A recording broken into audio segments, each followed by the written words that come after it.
Não foi à toa que eu decidi tratar de sonorização no capítulo 7 do Manual de Storytelling, antes de entrarmos no capítulo final sobre edição para a TV. A chamada sono costuma ser tratada como um segmento da pós-produção a serviço do jornalismo, e a palavra pós carrega em si um tremendo equívoco. O sonoplasta, o produtor musical ou o editor responsável por trilhar uma reportagem deve participar do processo de construção do VT desde o comecinho. Não é bem o que acontece. Ele acaba se envolvendo com a matéria depois que todo o roteiro já foi montado na ilha e é cobrado por algo que não foi minimamente brifado.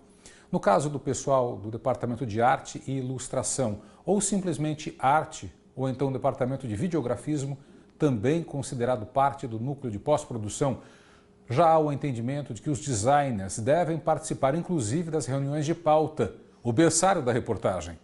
Pelo menos uma pessoa da arte costuma frequentar a reunião onde se definem as pautas que serão distribuídas pelos repórteres do telejornal ou do programa semanal. Apesar das diferenças entre esses dois segmentos da pós, juntei-os no mesmo capítulo por uma semelhança existente entre a arte e a sono, a perda de tempo com o chamado retrabalho, os inúmeros pedidos de alteração das artes e ilustrações, bem como das trilhas sonoras usadas numa reportagem. O retrabalho também gera gasto, pois demanda mais esforço para a execução de uma mesma tarefa, além de provocar atritos entre os colegas de trabalho. Editores de texto reclamam que os designers não executam o que foi pedido, enquanto designers se queixam de editores que não sabem detalhar suas próprias ideias. Editores pedem a troca de trilhas usadas pelo sonoplasta que, irritado com as mudanças exigidas e pressionado pela falta de tempo, se aborrece por não ter participado da concepção do VT. Em suma, em casa que falta comunicação, todo mundo briga e ninguém tem razão. A arte. O Departamento de Arte é responsável por uma série de produtos como mapas, simulações e reconstituições, gráficos, tabelas, cenários, ilustrações dos cenários, vinhetas, legendas, os letterings, destaques sobre alguma imagem ou documento. Para evitar atritos e desperdício de tempo e dinheiro, vou listar algumas dicas práticas que podem afinar o relacionamento da redação com o departamento responsável pelo videografismo. Não enrole para mandar o texto da arte. Se você já tem uma ideia clara do texto que será ilustrado por algum recurso de videografismo, mande o off o quanto antes para os designers, inclusive com um off guia, uma gravação que sirva de base para a construção da arte, na voz do repórter da matéria ou de qualquer voluntário que esteja por perto. Depois, na ilha de edição, você substitui o off guia pelo off final, lido pelo titular da reportagem. Cada arte demanda um tempo diferente para ser pensada, executada e mais tarde renderizada. O chamado render é uma fase de finalização da arte por processamento digital. Quanto mais moderno é o computador, mais rápido será o render. Artes em 3D, terceira dimensão, podem levar horas para serem renderizadas. E não há como acelerar esse processo. Quem dita o tempo é a própria máquina. Ou seja, enviando quanto antes o texto para os colegas da arte, você aliviará a pressão sobre os designers, que penam com a lentidão no processamento. Explicar o porquê da demora para um jornalista leigo no assunto nem sempre é muito fácil. Dica 2. Saiba explicar o que você quer. Após enviar o texto, sente com os ilustradores e explique com clareza o que deseja da arte para um determinado trecho da matéria. Ideias soltas não contribuem, só atrapalham. É importante visualizar a arte desejada, seja um simples destaque sobre um documento, seja a reconstituição da cena de um crime em 3D, com ilusão de profundidade. Caso você tenha dificuldade de visualizar o resultado final, mostre-se aberto a sugestões. Os ilustradores preferem dialogar com alguém que reconhece as próprias limitações, a executar demandas que parecem sem pé nem cabeça.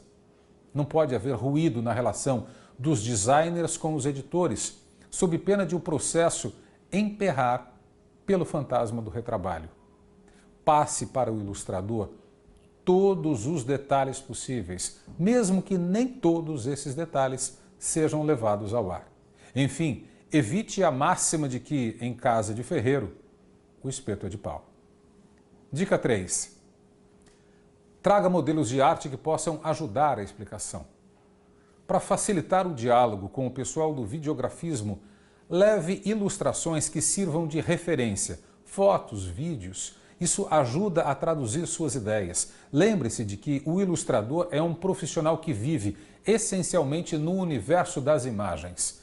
Use, portanto, imagens para inspirá-lo na hora de fazer um pedido. Dica 4. Faça uma visitinha ao pessoal da arte. Paralisar o trabalho de um artista, sim, os ilustradores são artistas, é algo quase profano. Quebrar seu momento de inspiração pode, inclusive, tirá-lo do sério. Porém, com delicadeza, passe pela arte e se mostre à disposição para dirimir eventuais dúvidas. Olá, só passei para saber se está tudo bem. Qualquer coisa é só me chamar, ok? Atenção, não peça para ver a arte. Nenhum artista gosta de mostrar um quadro pintado pela metade. Antes do render, a arte não roda direito e o resultado poderá te frustrar. Caso o designer queira mostrar o andamento do trabalho, aí sim, você mata a sua curiosidade. Dica 5. Procure não fazer grandes mudanças no off. Quando se fazem alterações substanciais no texto enviado para o videografismo, ocorre um problema sério. O tempo do off muda. Com isso, as imagens criadas pelo ilustrador passam a não bater com o ritmo da narração. Por vezes, isso leva o ilustrador a refazer a arte inteira. Se houver mudança no off, tente preservar pelo menos o tempo de leitura do texto. Trabalho jogado fora gera atrito desnecessário. Dica 6. Identifique o erro no processo. Pequenas mudanças são naturais depois que se assiste a uma arte pela primeira vez. É comum que surjam alterações de fontes, tipos de letra, cores e até correções de texto. Ou, como vimos, existem casos desgastantes de retrabalho que turvam a relação dos ilustradores com o pessoal da redação. Quando houver algum pedido de mudança substancial numa arte, tente entender o motivo. Onde houve o ruído? Por que a demanda do editor destoou do produto final apresentado pelo designer? Em resumo, tempo gasto com planejamento nunca é tempo perdido. A sono. Como já vimos, o sonoplasta, o produtor musical ou o editor responsável por trilhar uma reportagem não participa da concepção de um VT. Seria impensável que um sonoplasta, por exemplo, deixasse sua estação de trabalho para acompanhar as reuniões de pauta. Se ele, portanto, não vai à redação, que a redação vá até ele. Essa é a primeira das dicas para melhorar a qualidade de suas matérias usando uma ferramenta poderosa, a Sono. Dica 1. Convide o sonoplasta a pensar o VT. Saindo da reunião de pauta e entendendo que sua reportagem deve ser sonorizada, vá falar com a pessoa responsável pela sono. Explique o teor da matéria e divida a responsabilidade pela criação do VT. A sono é importante especialmente nos VTs especiais mais longos. Ela deve pontuar momentos cruciais da reportagem, sugerir a reflexão para um determinado ponto da matéria, dar ritmo à narrativa, ditar as emoções de uma história como suspense, tensão, alegria. Atenção! A sono tem que estar perfeitamente alinhada ao tom do VT. Não é raro ver na televisão matérias cuja trilha sonora destoa do conteúdo das emoções contidas na história. Usa-se muitas vezes a trilha para aumentar a dramaticidade da narrativa, num recurso que mina a credibilidade da informação. É o que chamo de carregar na tinta. Não carregue na tinta. Isso empobrece a reportagem e é extremamente desrespeitoso com os personagens que estão expostos no ar. Dica 2. Use a caminha de áudio. Nos trechos de maior dramaticidade da matéria, você pode recorrer a uma trilha bem suave, para a qual damos o nome de caminha de áudio. Quando se combina um momento de forte emoção com o que chamamos de música triste, o resultado no ar pode ficar piegas. Na dúvida, prescinda da sono. Melhor um trecho não sonorizado do que um segmento do VT melado, over ou qualquer outra palavra sinônima para excessivamente carregado. Dica 3. Entenda como funcionam os direitos autorais. Quase ninguém entende dos direitos autorais associados ao uso de trilhas sonoras. Vamos aqui dividir as músicas em 3 grupos. Trilhas brancas. Pacote de músicas quase sempre instrumentais comprados pelas emissoras de televisão. Os compositores recebem direitos autorais sobre o uso das músicas por meio do ECAD, o Escritório Central de Arrecadação e Distribuição. O sonoplasta deve informar todas as trilhas usadas ao ECAD, citando os nomes dos autores, intérpretes e o tempo da canção usado na matéria. Trilha free. Disponíveis na internet, anunciam dispensa de pagamento de direitos autorais. No entanto, não há garantia de que um compositor futuramente venha a acionar a emissora cobrando seus direitos. Trilhas comerciais.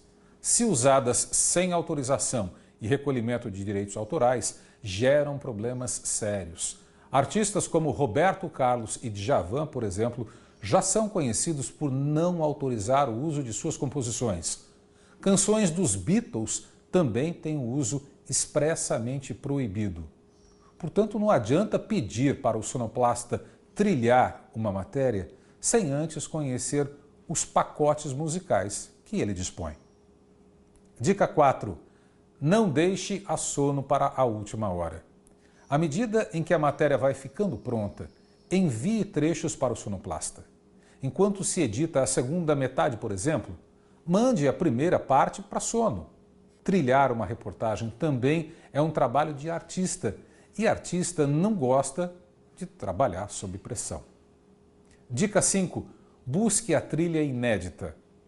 Há alguns editores excepcionalmente bons na caça por trilhas sonoras desconhecidas, de outros estados, de outros países, compostas por pessoas ou bandas que estão fora do eixo comercial. Sugira então para o sonoplasta o uso da trilha. Ele saberá dizer se é possível ou não trilhar a matéria com a sua sugestão. O fato de demonstrar curiosidade musical te fará ganhar pontos com a equipe da Sono.